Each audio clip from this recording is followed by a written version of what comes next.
Good morning, students. We have done first paragraph yesterday of this sonnet, Went to the Sessions of Sweet Silent Thought. So we have completed this first stanza, and in this first stanza you will notice many examples of alliteration. In the very first line, went to the sessions of sweet silent thought.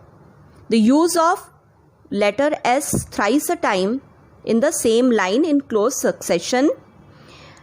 In fourth line, with old woes new wail my dear times waste. Again, the use of same letter W, woes, wail, waste, thrice a time in close succession in the same line. So beautiful example of alliteration. So now we have come to second stanza. Then can I drown an eye unused to flow.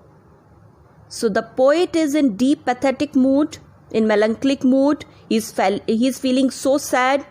He is missing his friend who is no more in this world. He has lost his intimate friend. So the poet is saying in the second stanza, then can I drown an eye. My eyes are shedding tears. So the poet is shedding tears in memory of his best friend. So tears are coming out of his eyes. His eyes are flowing tears. So drown an eye, unused to flow. So my eyes are not in the habit of shedding tears, but due to the memory of his friend, because he is remembering, he is missing his friend, he is shedding tears. Fine? In very sad mood. For precious friends. So he is shedding tears for precious, valuable friends, because he has lost his valuable friends. Hid in death's dateless night.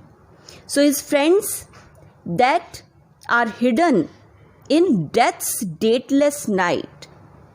So beautiful use of metaphor. Death's night is dateless. So there is no next date in the night of death. So death's dateless night, beautiful use of metaphor as well as alliteration. Death's dateless. Repetition of DD again. Death and dateless. So his friends are hidden in death's dateless night. No next date is coming. Fine. And weep afresh love's long since cancelled woe. So while remembering his dear friends, especially Mr. W.H., he is weeping. Afresh means in a new manner. In a new manner. He is weeping. Love's long. Why he is weeping? For love's long. Love's means for affection for his dear friend. Long means that has gone, past, bygone days. Long since cancelled woe. Since cancelled. Cancelled means which were cancelled, because he has already expressed his sorrow over the death of his friend. So since cancelled woe. Woe means sorrow. So cancelled. Why it is cancelled? Because he has already expressed sorrow. So again he is expressing sorrow over the death of his friend. So in a fresh mood, in a fresh manner, in a new manner, he is weeping again and again while remembering his friend. And mourn the expense. Mourn means expressing sorrow. Mourn means expressing sorrow. The poet is expressing sorrow. The expense of many a vanished sight. Expense means which those sights which have gone. Those sights which expenditure of those sights. So those sights which have disappeared, which have vanished. So he is expressing his sorrow over the death of his friend, and many a vanished sight. Vanished means disappeared sights. So disappeared sights here refer to the past memories which are associated with his dear friend, because he has lost his friend and the memories which are related to him. So he is again and again expressing sorrow over the loss of his intimate friend. Love's long since cancelled wo. Again, use of alliteration. Love long. Okay, repetition of same letter LL in close succession. Fine. Now we come to third stanza. Then can I grieve at grievances foregone. Now the poet is saying, beautiful use of pun. Beautiful use of pun. Pun is the playing upon words, playing with the words. So here the poet is using the word grieve both as noun and as verb. So the poet is saying, can I grieve? Grieve means he is feeling sad. He is feeling pathetic. So I grieve at grievances. Grievances here refers to sorrows, foregone. Foregone means that have gone. For related to bygone days, past days.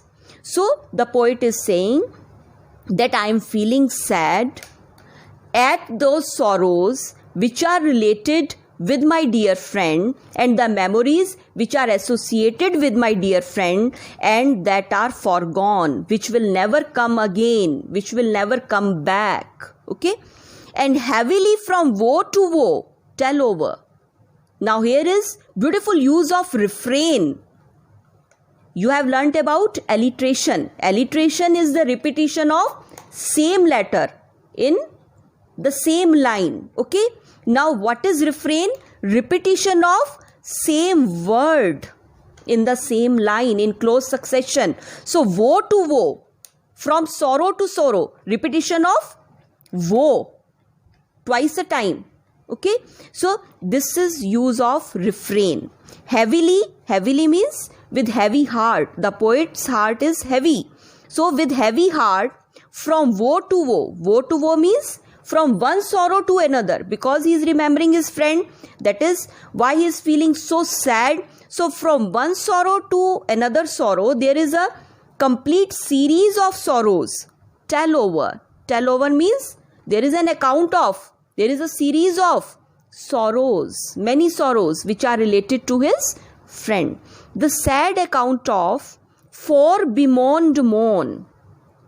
So now a sad account has been made by the poet of for. For means before, that has gone. For bemoaned. Bemoaned means those sorrows on which I have already expressed sorrow. So again use of pun. Bemoaned moan. Bemoaned means already expressed sorrow over the sorrow.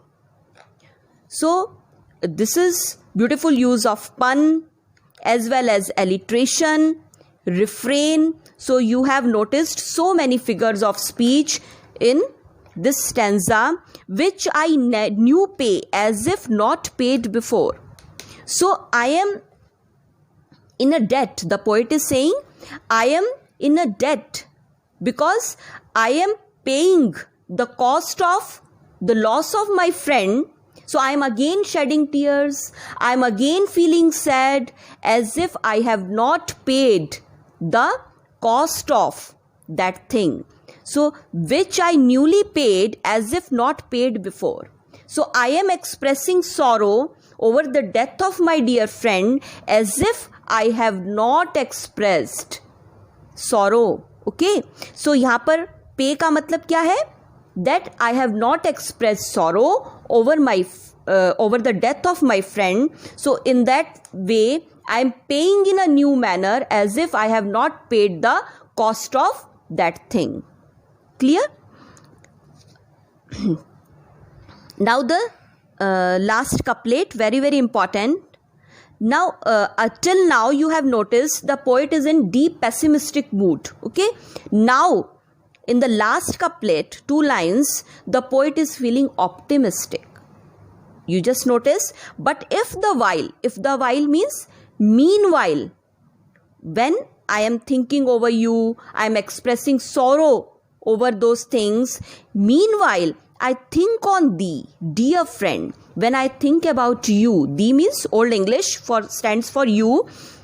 When I think about you, dear friend, all losses are restored and sorrows end. My all losses are restored. Restored means as if I have got back those losses. My losses have been repaired.